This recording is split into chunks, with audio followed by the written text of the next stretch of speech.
Assalamualaikum warahmatullahi wabarakatuh. Perkenalkan, nama saya Tia Ramadhani Buru Sembiring dengan NIM 230210078 kelas 1B. Jurusan Administrasi Publik dengan dosen pengampu Ibu Risna Dewi SOS MSP. Di sini saya akan menjelaskan tentang tipe, fungsi, serta keterampilan manajerial. Di sini saya akan menjelaskan materi mengenai pengertian manajerial, tipe-tipe manajerial, fungsi manajerial, dan keterampilan manajerial. Pengertian manajerial adalah orang yang bertanggung jawab untuk mengarahkan usaha yang bertujuan membantu organisasi dalam menciptakan sasarannya.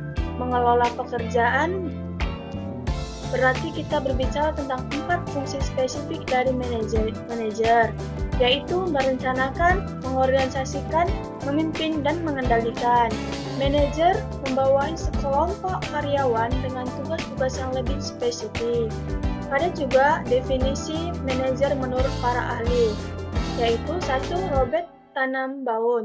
Manajer adalah seseorang yang mengarahkan orang lain dan bertanggung jawab atas pekerjaan tersebut. Kedua, ada menurut James A. F. Stoner. Menurutnya, manajer adalah seseorang yang melakukan segala perencanaan, proses, pengorganisasian, pengarahan, serta pengawasan usaha-usaha dari para anggota organisasi guna untuk mencapai tujuan organisasi yang telah ditetapkan sebelumnya. Yang ketiga, ada juga menurut Kimball and Kimball. Menurutnya, manajer merupakan seseorang yang terdiri dari keseluruhan fungsi serta tugas yang meliputi sebuah sistem penyusunan perusahaan, pembiayaan, penyediaan seluruh peralatan di sebuah perusahaan atau organisasi. Yang keempat, ada menurut Dr. S.P. Siagian. Menurutnya, manajer adalah orang yang memiliki sebuah kemampuan dan keterampilan untuk memperoleh suatu hasil dalam upaya untuk mencapai tujuan melalui tindakan kerja orang lain. Nah, sekarang setelah saya membahas tentang pendefinisi dari manajerial, sekarang saya akan membahas mengenai tipe-tipe manajerial. Ada 3 tipe manajerial. Yang pertama, top manager. Yang kedua, middle manager. Yang ketiga, first line manager. Nah, yang pertama, top manager. Top manager adalah manajer tingkat atas berperan sebagai proses evaluasi lingkungan luar organisasi, penerapan tujuan organisasi, dan penentuan strategi-strategi. Yang kedua, middle manager atau manajer tingkat menengah, berperan sebagai sistem untuk meyakinkan bahwa organisasi telah menjalankan strategi yang sudah ditetapkan secara efektif dan efisien, dan berperan sebagai penghubung antar tingkat atas dan tingkat bawah.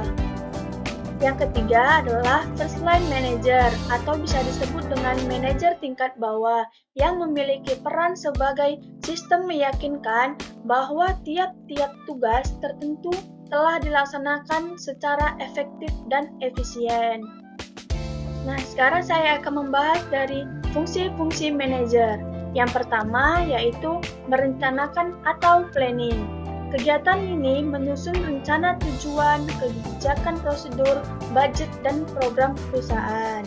Yang kedua, mengorganisasikan atau organizing, yaitu menciptakan struktur dengan bagian-bagian yang terintegrasi sehingga hubungan antar bagian dapat menyatu.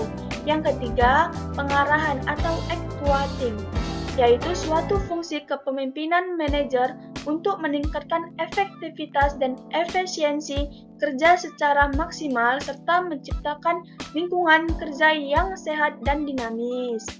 Yang keempat, pengawasan atau controlling, yaitu kegiatan untuk menilai dan mengendalikan jalannya kegiatan agar mencapai tujuan. Nah, sekarang saya akan menjelaskan mengenai keterampilan yang harus dimiliki oleh manajer. Yang pertama, conceptual skill.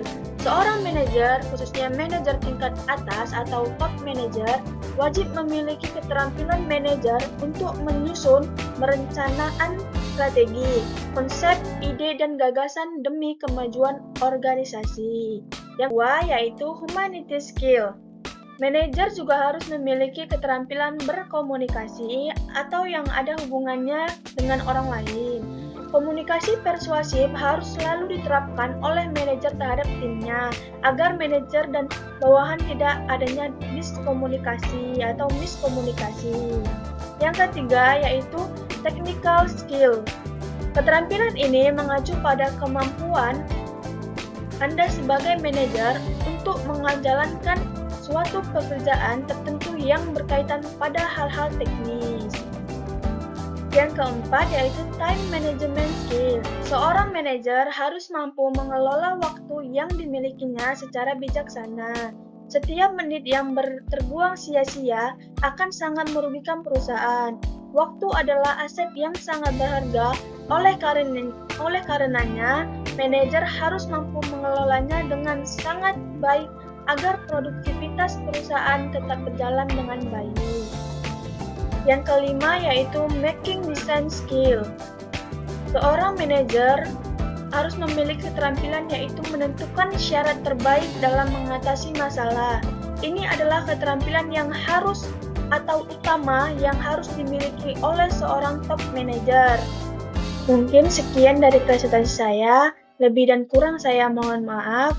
Wabillahi taufiq walhidayah. Wassalamualaikum warahmatullahi wabarakatuh.